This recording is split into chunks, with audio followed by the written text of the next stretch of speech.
a move on then.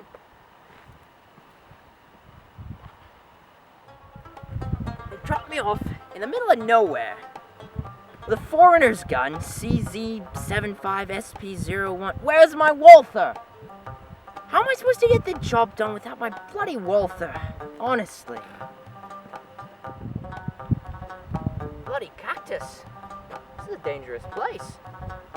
Good thing I like danger.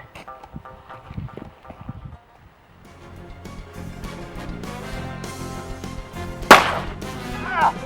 Oh! Ah! Dad!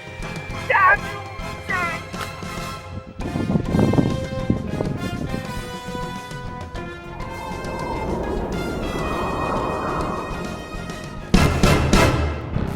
What's up, everybody? You're watching Fun with the Gun once again, and today we're reviewing the CZ75 SP01. Now you may be wondering what the getup is all about. You know, we've got a new James Bond movie coming out pretty soon, Spectre, I believe it's called.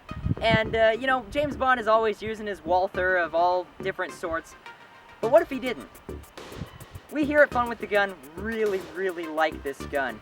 And we feel like the CZ75 SP01 is such a good gun, it's worthy of James Bond. So that's the whole idea behind the intro and the getup. We really love this gun. So let's get on with the review part.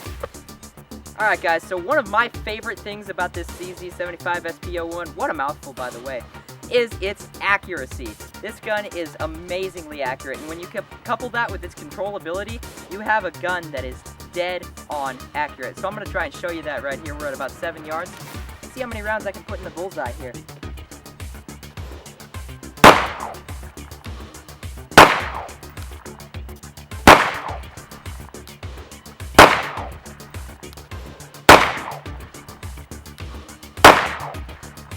Alright, there we go. Let's go take a look here. So look at that accuracy there, folks. So I fired 6 rounds, and I count 1, 2, 3, 4, 5, which means that's probably 3 rounds right there. Look at how accurate that is. That is why I love this gun so much. What an outstanding handgun. Alright, so we're going to shoot some steel here with our CZ, see how we do.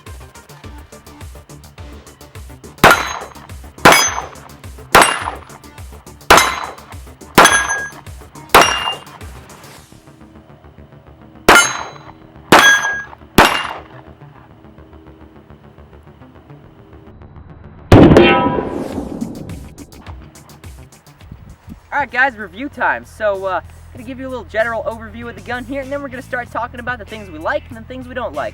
So why don't you give it a start off here? Talk about some stuff here, general overview. First off, the feel is really good on this gun. Ergonomically, I think it's 100%.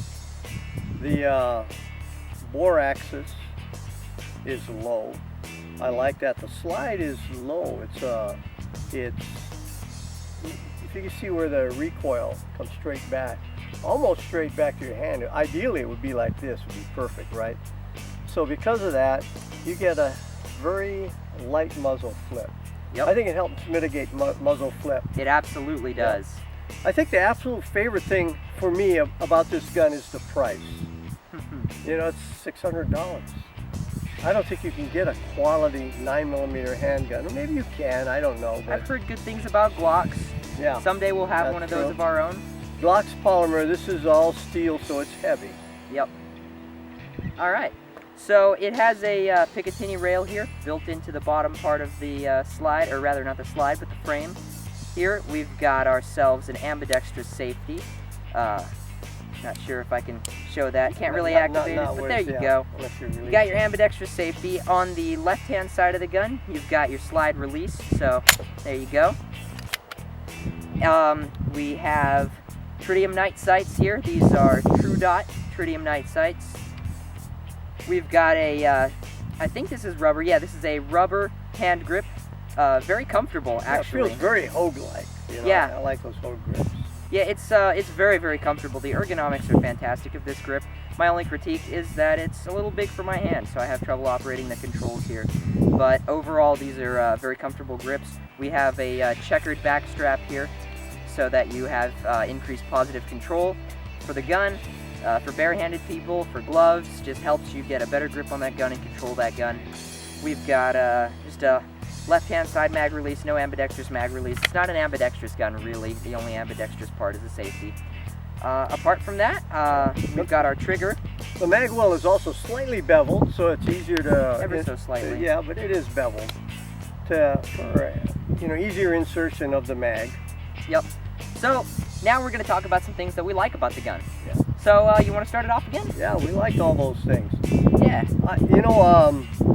Ergonomics, price, the controls are comfortable for me. They're a little set back for him.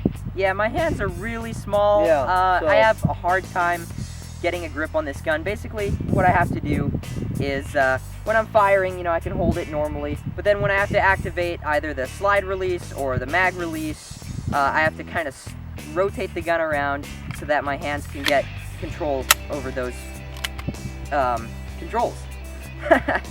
So that's my only gripe about this gun, is that if you have small hands, you're going to have a hard time. I have a hard time, but it's not impossible. No, he shoots it very well. Yeah.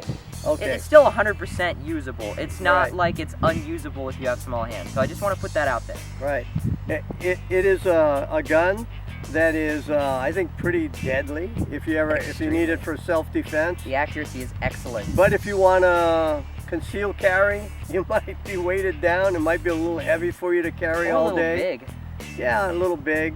But I think for a home defense gun or for sport shooting, as we use it for, it is absolutely wonderful. The couple things that I don't care about. I call it my 9mm tank because it's so heavy, but then it's all steel construction. You kind of expect that. Yeah. The trigger for me is just a little mushy. And I'm going to move over here and let him show you that trigger. Yeah. The trigger is, the trigger pull is... So here we go. It's not the best trigger, but it's not a bad trigger Not a by bad- any no. stretch of the imagination. Yeah. Personally, I actually really like this trigger. He doesn't care for it too much, but I enjoy it. I think it's a good trigger. So that's basically what you've got going on here. You just got a standard trigger. The reset, nothing the special reset about it. isn't bad on it either. It's not a bad reset. It's a little long though. Well, but it's not bad. Yeah. Not bad. Okay, so we're going to talk field stripping, just so you guys know. The gun is clear. This gun is a pain to field strip, and that's my only serious complaint about this thing. It's really not a fun process. So check it out. I'm going to detail the whole thing right here. Basically, you're going to cock the hammer about a quarter of the way back, and you have to take your left hand, your non-dominant hand, pull the slide back until it stops on that hammer. You have to take out the magazine, take the bottom of the magazine, and pound on this little... I don't know what that's called really, but you gotta pound it out basically with the bottom of the magazine, and then still holding the slide like that, you have to grab this plate on the left hand side and pull it out like that, and then your slide and your frame come loose. So that's kind of a pain. Project, huh? Yeah, compared to a Sig Sauer or some of the other 9mm pistols that I've had experience with, field stripping this thing is a whole other beast. What the? Oh shit, no, not right now. Okay, back to your training. Okay, what do you have to do? Get the mag out, and we gotta... Hang on, time out! I just need a second, hang on, wait, okay.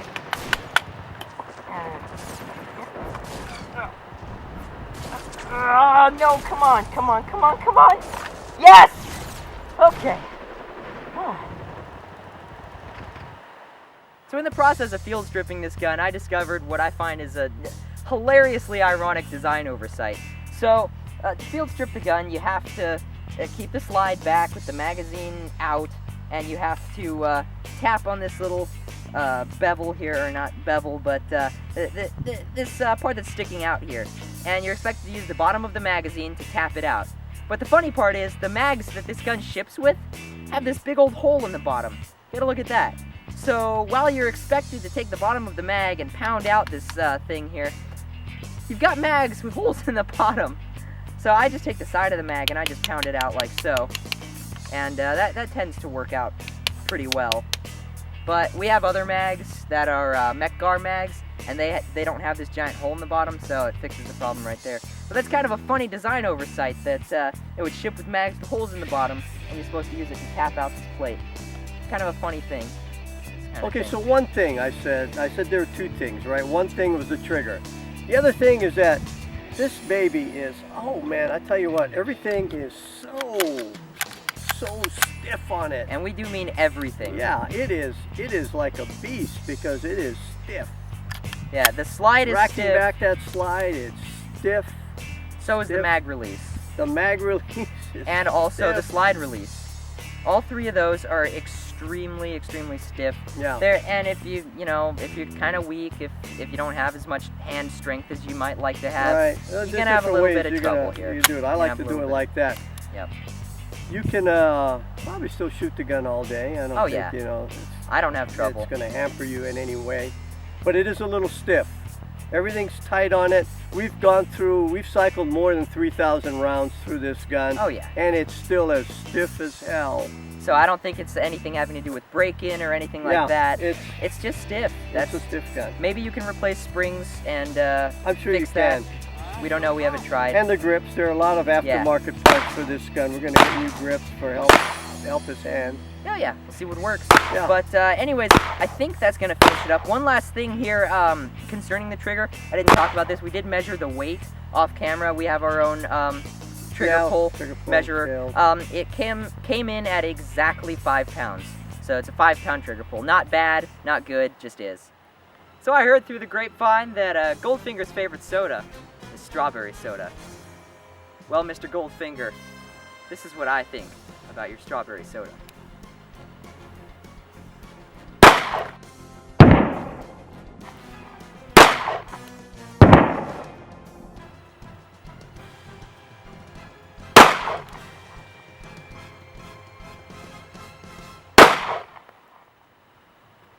Well, Mr. Goldfinger, drink that.